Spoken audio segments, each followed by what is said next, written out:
By 1983, they were the biggest band in the world, and they were on the brink of total disintegration as a unit, split apart by their incredible success, the hardships of touring and promoting their albums, and their conflicting egos. Two of them were in the middle of divorces, and it was clear that things were never going to really be the same between them again. The Police had come a long way since forming in London during the rise of punk rock in 1977. And by the time they recorded their fifth and final album, Synchronicity, there was very little harmony left between the trio at all. For Sting, Andy Summers, and Stuart Copeland, the beat just couldn't go on. But their final work was an incredible showpiece of their collective talent as musicians. And for Sting, the primary songwriter in the band, the songs on Synchronicity tell the tale of his personal life at the time, leaving his wife and two kids for a mistress who had, at one point, lived next door, a friend of his wife's, no less. The songs search inward and mark a return by Sting to finding inspiration in the work of Carl Jung and Arthur Koestler, a writer who, incidentally, committed suicide around the time the album was released. This is the story of King of Pain, Sting's own self-view, a song that spins its evocative lyrics out into the world from track 2, side 2 on Synchronicity. If you like this episode, give it a like at the end and don't forget to hit that subscribe button. It would be difficult enough to be a member of the Police even without the family drama at this point.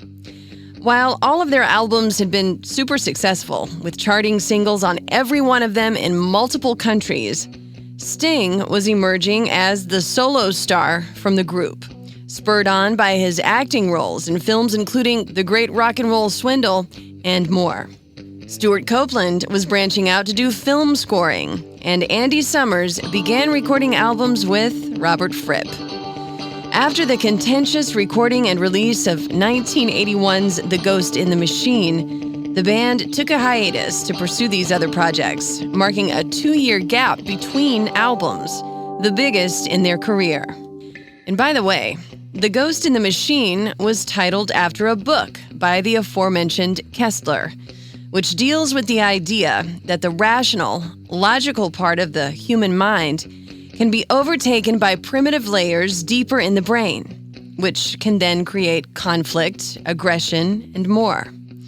It was a preview of what was to come for the Police. During this time, between 1981 and 1983, guitarist Andy Summers' marriage to his longtime wife, Kate, ended, with a divorce finalizing in 1981. Although that part of the story would have a happy ending, life on the road and the endless stream of groupies in and out of Summers' hotel rooms played a huge part in breaking up his marriage. Interestingly, Summers had taken up photography way back in the late 1970s to kill the hours on the road, and he discovered that he had a real talent for telling stories with a camera. He began showing his photographs in exhibits, many of which were artful photos of these very same groupies. He's since released several photography books, and his work has been shown in galleries all around the world. But by 1983, his marriage was kaput, and the Police were about to be too. Drummer Stuart Copeland, the lone American in the band, was also undergoing some personal drama by this point. In 1981, he fathered a child with a woman named Marina, the daughter of Irish author Desmond Guinness. And then in 1982, he married Sonia Christina, a vocalist in his old prog band, Curved Air, with whom he'd been involved since the mid-70s. He adopted her son from a previous marriage, and the couple went on to have 2 more children, divorcing in 1991. And in what could only have added to the strange dynamic in the band, Stuart's brother Ian Copeland was the band's promoter and booking agent, who managed to make sure the Police and plenty of other new wave artists broke into the mainstream.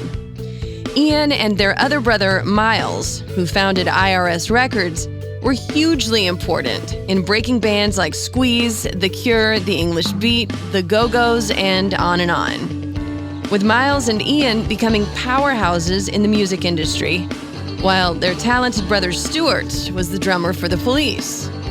The Copeland family connection to the band, with brother Ian working behind the scenes on their behalf, could only have added to the overall tension when it became clear that the three members of the Police just could not get along anymore, as was evident in an interview they did with Martha Quinn for MTV on the Synchronicity tour. An interview that ended with Sting throwing a beer in Stuart Copeland's face. Interview over. And as for Sting, things were getting completely out of hand. He had become a tax exile in 1980 and moved to Ireland, the homeland of his longtime wife, the actress Frances Tummelty, with whom he had one child and was about to have another, a daughter they named Fuchsia.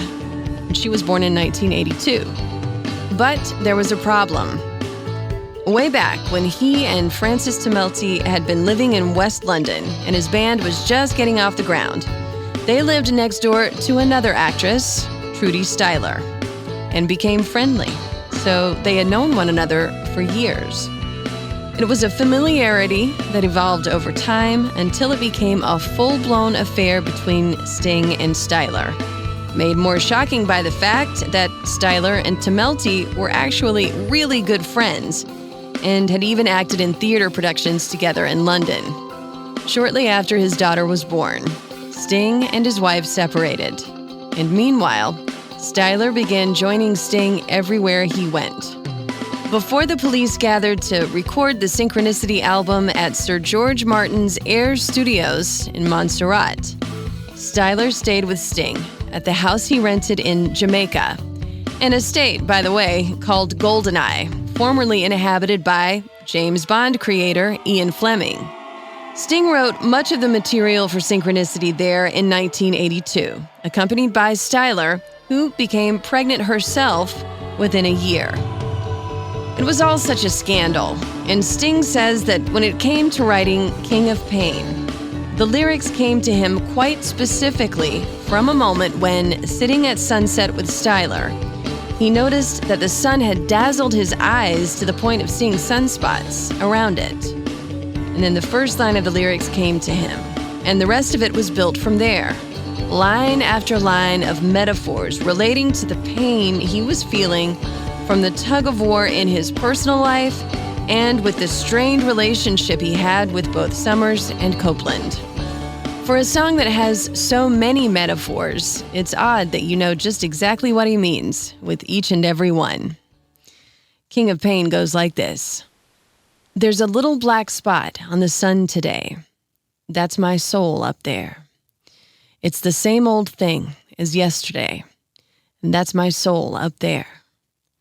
There's a black hat caught in a high treetop, and that's my soul up there. There's a flagpole rag, and the wind won't stop. That's my soul up there. A spot on the sun, a blemish that marks its otherwise brilliant glow. A lonely black hat trapped in the branches of a tree, its wearer long gone. A tattered rag wrapped around a flagpole while the wind whips relentlessly. All related to the soul of a man working through a very trying chapter in his life.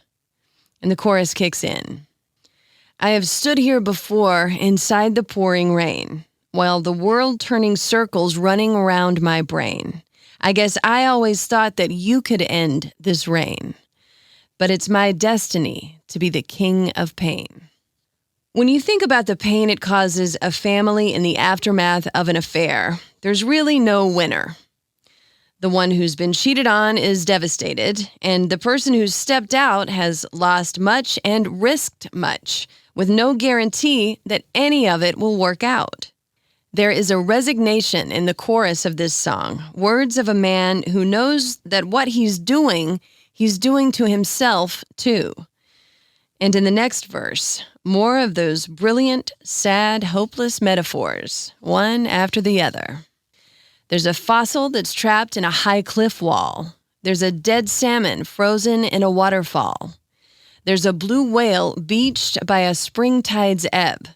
There's a butterfly trapped in a spider's web. Speaking to the concept of being immobilized by something as beyond your control as the nature around you. And then on to the next verse. There's a king on a throne with his eyes torn out. There's a blind man looking for a shadow of doubt. There's a rich man sleeping on a golden bed. There's a skeleton choking on a crust of bread. These lines illustrate the idea behind Carl Jung and Arthur Koestler's influence on Sting's writing. Jung's synchronicity concept was that things are related even though they don't have an immediately obvious common connection, like a rich man tossing and turning on a golden bed, while a crust of bread lodges in the skeleton of a man who is starved to death. Koestler wrote a book about Jung's theory of synchronicity called The Roots of Coincidence, which inspired not only the title of the Synchronicity album, but many of the songs on it as well, including this one. One more verse with more of those metaphors, synchronizing pain with his own soul, from Sting. There's a red fox torn by a huntsman's pack. There's a black-winged gull with a broken back. There's a little black spot on the sun today. It's the same old thing as yesterday. And the chorus repeats and the song fades, with Sting singing, "I'll always be the king of pain." Synchronicity was released in June of 1983, the fifth and final album for The Police. It went to number 1 in the US and stayed there for 17 weeks. In an odd coincidence, Arthur Koestler and his wife were found dead in London in March of 1983, 3 months before Synchronicity's release. Koestler had Parkinson's disease and leukemia and decided to end his own life rather than suffer through his disease. And his wife decided to join him in taking deadly doses of Tuinal. An abrupt and sad ending for a writer who had inspired Sting so much with his books about the inner brain and how unrelated things may have some impact on each other. The Police tried for one more album, reuniting to record in the summer of 1986, but it was not meant to be. Stuart Copeland fell off a horse in a freak accident and broke his collarbone, and according to Andy Summers, it was also clear that Sting wasn't writing for the band anymore. That was it for the Police, although they did reunite one more time in 2007 for a world tour. Sting has recorded 15 solo albums since they broke up in the mid-'80s, and he finally married Trudy Styler in 1992. They're still together, and now they have 4 kids of their own. Andy Summers has continued recording and showing his photography, and he actually remarried his wife Kate in 1985, after which twin sons were born. Stuart Copeland remarried and has 3 more children with his second wife, and he became very busy as a highly sought-after film and TV soundtrack producer, and many say he is one of the greatest drummers in all of rock and roll. The Police were inducted into the Rock and Roll Hall of Fame in 2003, their first year of eligibility. They are one of the best-selling rock acts of all time, the unique purveyors of a sort of 3-headed blonde cool that rose up out of London and bridged a gap that the music world didn't even know was there, between punk and pop, rock and reggae, with a touch of jazz and smart, heady lyrics swimming in between the grooves of their powerful songs. Yet somehow, those songs are so relatable. Music magic from the Police and their own self-described King of Pain. I'm Janda, and this has been Behind the Song. Special thanks, as always, to Christian Lane for the music you hear on these podcast episodes. If you like it, give it a thumbs up, hit subscribe, or leave a 5-star review. And you can also check out episodes on the Behind the Song podcast TikTok channel. On the way, much more classic rock and roll.